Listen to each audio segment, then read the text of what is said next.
संतों के चरणों में नमन। जैसे कि आपको विदित है, सनातन जैन धर्म के द्वितीय तीर्थंकर भगवान अजीत नाथ के चिन्ह के रूप में इस शक्ति और समृद्धि का प्रतीक हाथी, जिसकी धार्मिक मान्यताएं मैं आपको बता सकता हूं कि जितने भी हमारे प्राचीन शिलालेख हैं या प्राचीन धरोहर है, उसके अंदर हाथी का विशेष महत्व दिया गया है। मैं आपको याद दिलाना चाहूंगा, कलिंग राजा जैन राजा खारवेल की वो गुफाएं उड़ीसा की, जिसमें हाथी गुम्फा के अंदर उस शिलालेख में हाथी का उल्लेख धार्मिक कार्यों और अनुष्ठानों में और समारोह में विशेष रूप से किया गया है। तो हाथी, केवल इसको हाथी न मानिए, जैन धर्म में हाथी का बहुत ही महत्वपूर्ण स्थान है और उसको एक जीव के रूप में, दया के रूप में हमने उसको हमेशा से पालते आए हैं। द्वितीय तीर्थंकर भगवान अजीतनाथ के समय से हाथी का हम लोग वर्णन करते आए हैं। बंधुओं, जैसे कि आपको विदित है, उस पेटा जो अपने को पशुओं के लिए काम करने के लिए बोलती है, मुझे बड़ा ताज्जुब हुआ जब हमने बंतारा के बारे में पहली बार सुना और पढ़ा। अब मेरी समझ से बाहर है कि पर्यावरण मंत्रालय ने या सेंट्रल जियो अथॉरिटी ने उनको परमिशन कैसे दे दी गुजरात के जामनगर के अंदर, जिसका जो जो टेम्परेचर है वो जो 40 से 47 डिग्री गर्मी में पहुंच जाता है और 30 डिग्री से कम नहीं होता है। वहां पर उन हाथियों को रखा जा रहा है जिन्हें 24 डिग्री, ज्यादा से ज्यादा एशियन एलिफेंट्स को 24 डिग्री टेम्परेचर रखना चाहिए। अरे आपको हाथी के अलावा जो आपने वहां पर हजारों की संख्या में आपने वहां पशु और अन्य पक्षियों को रखा है, वो विभिन्न स्थानों से जिनको लाकर वहां रखा गया है, क्या उस चिड़ियाघर आप बोलते हो या पुनर्वास केंद्र बोलते हो, उनको आप वहां पर रख कैसे रहे हैं? हाथी जैसे संवेदनशील पशु को आप वहां पर ले जाते हैं। अरे वो हमारी आस्था का प्रतीक है। मैं आपको याद दिला दूं, 2020 में मनाकुला विनयगर मंदिर जी, पुडुचेरी का प्रसिद्ध मंदिर, गणेश जी का मंदिर, जहां पर लक्ष्मी नाम की हथनी को ऐसे ही एक बार ले जाया गया था, लेकिन पूरे देश का जब आंदोलन हुआ और वहां पर उसका विरोध किया गया, तो पुडुचेरी के जो हमारे तत्कालीन मुख्यमंत्री श्री वी नारायण स्वामी जी के आदेश से उनको 1 माह के इलाज के बाद पुनः उस मठ को सौंपा गया। मुझे बड़ा ताज्जुब है कि पेटा ने, यदि वो मठ में अगर आते और उनको स्वास्थ्य का, उनकी हमारी माधुरी का स्वास्थ्य कारण अगर कोई था, तो पहले उनको नोटिस देना चाहिए था, उनको पत्र देना चाहिए था।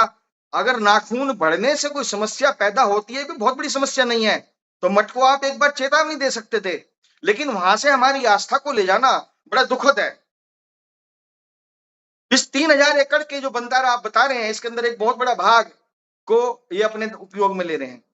वहां पर 200 एलिफेंट आप रख रहे हैं और सेंट्रल जू अथॉरिटी के आदेश के अनुसार एक हाथी को मिनिमम 1.3 एकड़ की जगह चाहिए होती है, मिनिमम 1.3 एकड़, जिसके अंदर अन्य पशु भी हैं। और साउथ अफ्रीका की जीव दया करने वाली संस्थाओं ने ऐसा बताया है कि बंतारा के अंदर बहुत सारे पशुओं और पक्षियों को विदेशों से लाया जा रहा है। अरे पुनर्वास कर रहे हो आप, चिड़ियाघर खोल रहे हो या हॉस्पिटल है, ये आप पहले तो क्लेरिफाई करें सरकार कि आप वहां पर किन बिना पर आप यहाँ पशुओं को ले जाया जा रहा है। अगर वहां पर 47 डिग्री टेम्परेचर उस जामनगर में होता है, आप उठाइए रिकॉर्ड, आप देखिए कि हमारे एशियन एलिफेंट्स 24 डिग्री टेम्परेचर से ऊपर सरवाइव नहीं कर पाते हैं। तो ये तो बहुत असंवैधानिक है। उसको परमिशन कैसे मिल गई? और निश्चित रूप से हमें यह भी देखना होगा, जैन समाज जैन जीव दया के लिए कार्य करता है। बंतारा के अंदर आप पहाड़ी गुरिल्ला ले आए, आप पहाड़ी गुरिल्ला ले आए। अरे आपको अगर रखना है तो वहां पर हॉस्पिटल में आप बूढ़े, लाचार, अपंग पशुओं को रखिए। और यदि कोई स्वस्थ पशु हो चुका है तो आप उसको जंगलों में छोड़िए।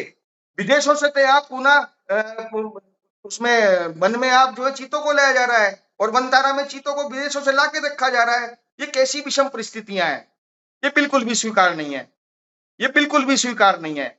और मैंने जैसा कि आपको बताया, पुडुचेरी का विषय आपके सामने है। वहां के तत्कालीन मुख्यमंत्री ने आदेश पारित किए। द हिंदू न्यूज की 17 जुलाई 2020 की आप न्यूज देख सकते हैं। धार्मिक आधार पर और हमारी संस्थाओं, हमारे मठों के निवेदन पर एक चेतावनी के साथ कि आप इनका स्वास्थ्य ध्यान रखेंगे। ये मैं आज से सहमत हूं। यदि किसी मठ के अंदर हमारे किसी हाथी को अगर आपको लगता है कि चेकअप में कोई दिक्कत है, तो आप उनको चेतावनी दें, नोटिस दें, उन्हें समय दें। और अगर फिर भी वो कार्रवाई नहीं करते हैं तो फिर आप आगे जो भी प्रक्रिया है उसको अपनाएं। लेकिन ये बहुत गलत बात है कि आप कोर्ट चले जाते हैं और कोर्ट भी धार्मिक आधार को ना देखते हुए एक रिट लेके आप चले जाते हैं। अरे हाथी, यदि हमारी परंपरा, हमारी धार्मिक आस्थाओं के लिए वर्षों से, जो कि दूसरी सदी ईसा पूर्व के कलिंग राजा के खारवेल की गुफाओं में जैन धर्म के उसमें जो समारोह हैं उसमें हाथियों का इस्तेमाल होता था।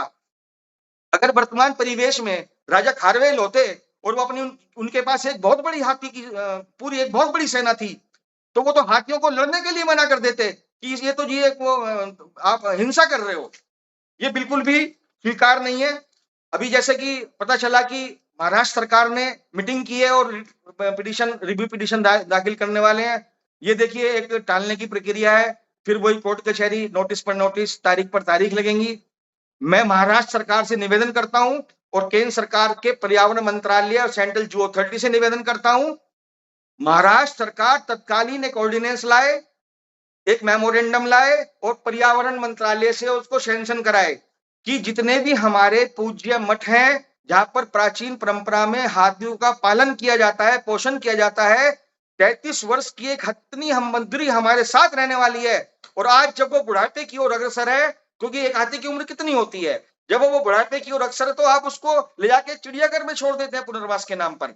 तो एक ऑर्डिनेंस लाए कि जितने भी हमारे मठ हैं या जो भी हमारे जैन मठ हैं उन सभी में जिस प्रकार से हाथी का पालन पोषण किया जाता है उनका पंजीकरण हो।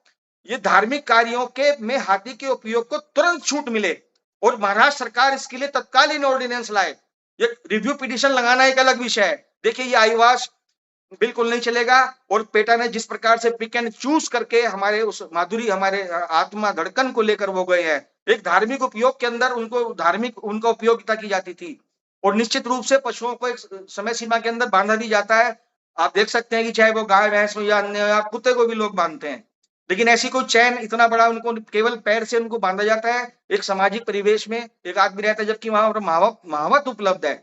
और जैसे कि आपको विदित है कि हाथी एक बहुत ही संवेदनशील प्राणी है और वो प्राणियों से संचार करता है, वो हमारी बातों को समझता है। यदि उसको बहुत ज्यादा दिक्कत होती या उसके शरीर पर बहुत मार पीटने के निशान होते, मस्तक पर अंकुश के निशान होते, तो मैं मानता हमारी गलती थी। तो इन्हीं शब्दों के साथ मैं सरकार से, केंद्र सरकार से और राज्य सरकार से विनती करता हूं कि अतिशीघ्र महाराष्ट्र सरकार ये रिव्यू पिटीशन के तो करती रहे, लेकिन ऑर्डिनेंस पास करे और केंद्रीय वन मंत्रालय से तुरंत एक ऑफिस मेमोरेंडम जारी कराए कि धार्मिक कार्यों के लिए मठ में रखी जाने वाली कोई भी हाथी किसी भी संप्रदाय, किसी भी धर्म को इस प्रक्रिया से बाहर करे, लेकिन उनका पंजीकरण करे और उनके मासिक रूप से उनकी चिकित्सा संबंधी देखभाल करे, अन्यथा फिर वो जो आगम सम्मत क्रिया प्रक्रिया वो करे। इन्हीं शब्दों के साथ मैं ये भी बिल्कुल निश्चित रूप से, जैसे भी पूज्य आचार्य श्री ने कहा, ये बात केवल महाराष्ट्र की आस्था की नहीं है, ये समस्त भारत, समस्त विश्व के जैन समाज की आस्था का विषय है, क्योंकि हाथी का हमारे भगवान अजितनाथ के चिन्ह से लेकर प्राचीन सभ्यता से आज तक उसका उपयोग इस प्रकार से किया जाता है, आगे भी उसी प्रकार से किया जाता रहे। आप तुरंत इस ऑर्डिनेंस को लाए, अन्यथा आज ये महाराष्ट्र के मुंबई या कोल्हापुर के अंदर जो आग लगी है, जो हमें जो दुख पहुंचा है, पूरे देश का जैन समाज पुनः फिर सड़कों पर आएगा, जिसकी पूर्णतः जिम्मेदारी भारत सरकार, केंद्र सरकार, पर्यावरण मंत्रालय और सेंट्रल जू अथॉरिटी और सुप्रीम कोर्ट की होगी। धन्यवाद। जय जिनेन्द्र। नमोस्तु आचार्य श्री। बहुत सुंदर। आप जैन विश्व संजय